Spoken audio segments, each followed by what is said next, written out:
Hey everybody, Wes here for Sunday's workout. So for today, not a partner one, we did our partner one on Saturday. We're gonna go through some different movements for our strength. So we're gonna have rear foot elevated split squats. We haven't done these in a while. We're also gonna have half kneeling around the worlds, which is a little bit different.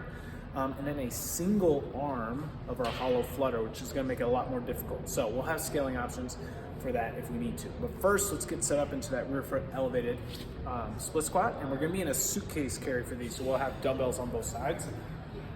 We're getting that foot set up onto that plate, elevated. I'm starting with a low plate, but we can build that up a little bit as we go. But we wanna make sure that when we get set into the split position, we're trying to keep that front shin vertical, and we're trying to go straight down and then straight back up, and try to avoid moving forward into our split squat. So as we get set, we'll have the suitcase with our dumbbells. We're trying to go straight down and up, down and up.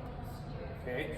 So if we notice that adding weight to that is not allowing us to stay straight up and down, we should pull back the weight and try to master it body weight first, and then we can build weight as we go. And we can, same thing with adding plates. We can start even on the ground and then build up plates as we show that we have full control of that movement. But straight up and down is the key to that. That vertical shin in the front is what we're looking for. We're then gonna go to 7, going each direction of a half kneeling around the world. So I'm gonna be down on one knee. I'm going to take this dumbbell. I'm going to go around the head, moving those shoulders as I go. So I'll go 7 one way, and then switch. You can switch knees if you want, but it's not that big of a deal. We just want to make sure that we get 7 going in each direction of our half kneelings. Then 20, so each leg is going to count as one with the flutters. Remember with flutters, these are my toes. I want to point them away from me and down. That's our common theme with that hollow position that we see all the time. I'm gonna have 20, so each foot counts as 1, 2, 3, 4, 5, going to 20. But this time it's a single arm instead of having both arms on that dumbbell. So a few options here. Number 1, we're holding this one, and what we do with this other hand, it can either be by the side of the body or overhead.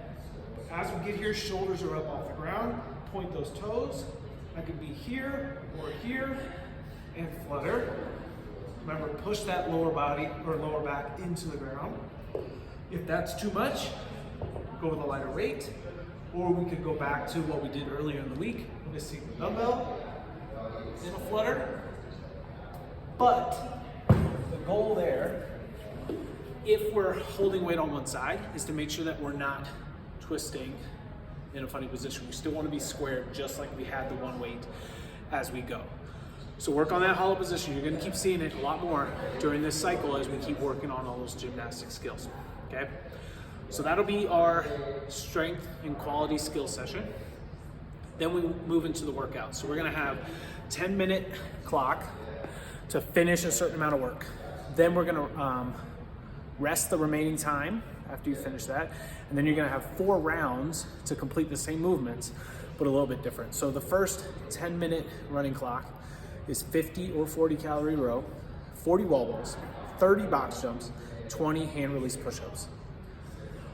Obviously, the faster you finish on this, the more time you have to rest, because you're not starting the second part of this workout until 10 minutes hits. So what we'll probably do in class is cap this at around 8.